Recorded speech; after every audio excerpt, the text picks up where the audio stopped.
Olá! Vamos à nossa terceira aula, parte 1, e o assunto hoje é incoerência textual.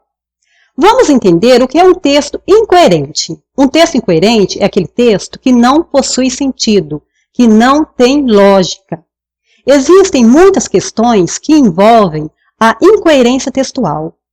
Uma delas é o domínio discursivo. O que eu quero dizer a vocês é o seguinte: se vocês lerem um texto assim, a fada madrinha chegou atrasada para o chá com as amigas. Vocês devem pensar, mas esse texto não faz sentido. Ele não tem lógica. Agora, se esse texto estiver inserido no domínio discursivo da narrativa infantil, ele faz todo sentido. O que eu quero dizer a vocês é o seguinte: quando eu trouxer as questões que causam incoerência no texto, eu estou me referindo àquele texto que vocês vão escrever para o Enem, para os vestibulares e para os concursos públicos. Ok? Então agora eu vou mostrar as questões que causam incoerência textual. Logo em seguida, nós vamos mostrar cada uma dessas questões inserida em textos. Vamos então a elas.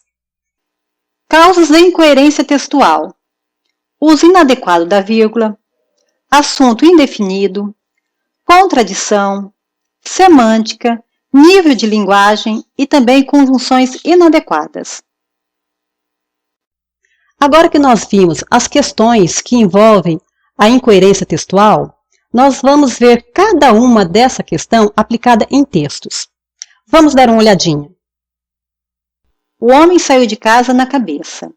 Trazia um chapéu amarelo nos pés, sapatos de lona escura nos olhos, óculos contra o sol na lapela, um bonito cravo vermelho. Aqui o texto está incoerente por causa do uso inadequado da vírgula. O autor não cuidou da vírgula, por isso causou toda essa incoerência.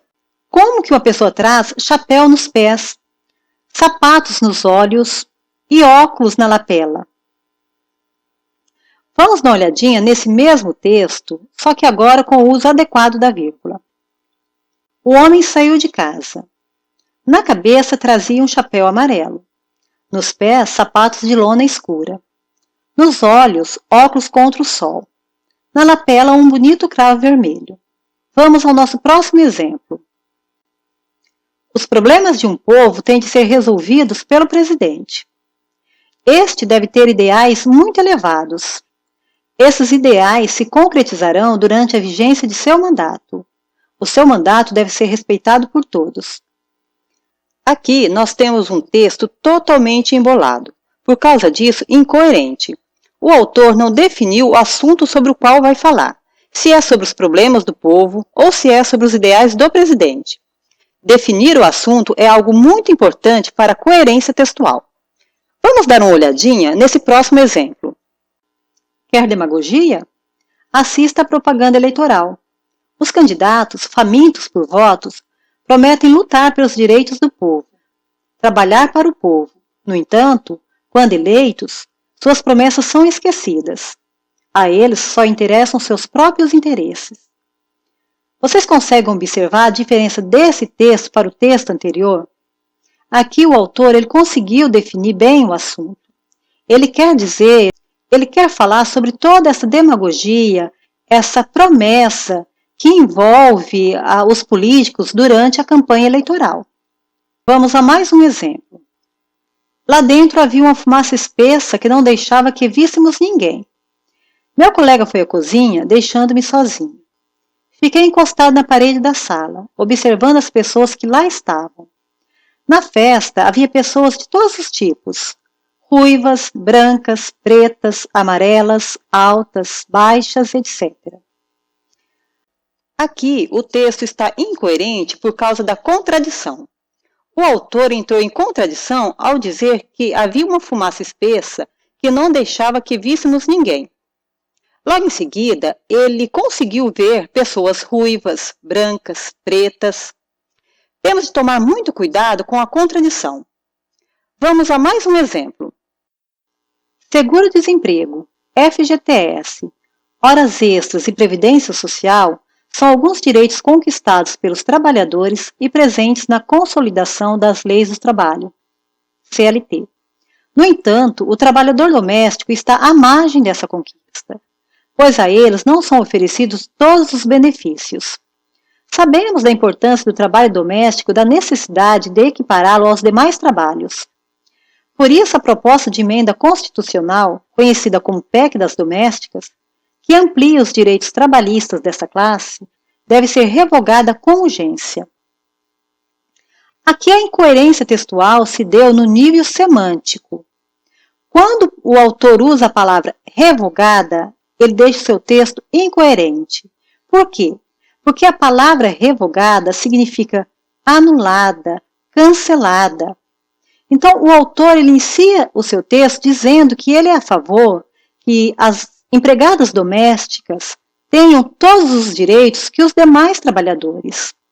Depois ele diz que a PEC, que é justamente essa lei que amplia os direitos trabalhistas dessa classe, no caso da classe da empregada doméstica, deve ser revogada.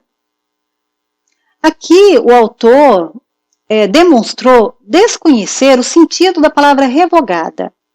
Nós temos que tomar também muito cuidado com isso. Só podemos usar uma palavra cujo sentido nós conhecemos. Vamos ao nosso próximo exemplo. O direito ao voto foi uma grande conquista do povo brasileiro. Ir às urnas e escolher seus representantes é um exemplo de democracia e exercício de cidadania.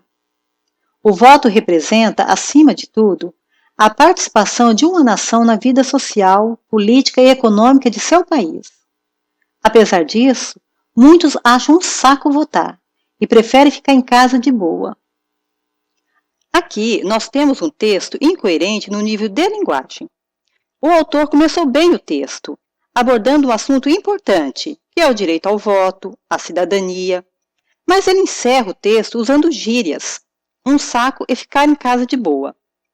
Vocês devem tomar muito cuidado, porque no texto dissertativo argumentativo, naquele que vocês vão escrever para o Enem, vestibulares, concursos, não é permitido o uso de gírias.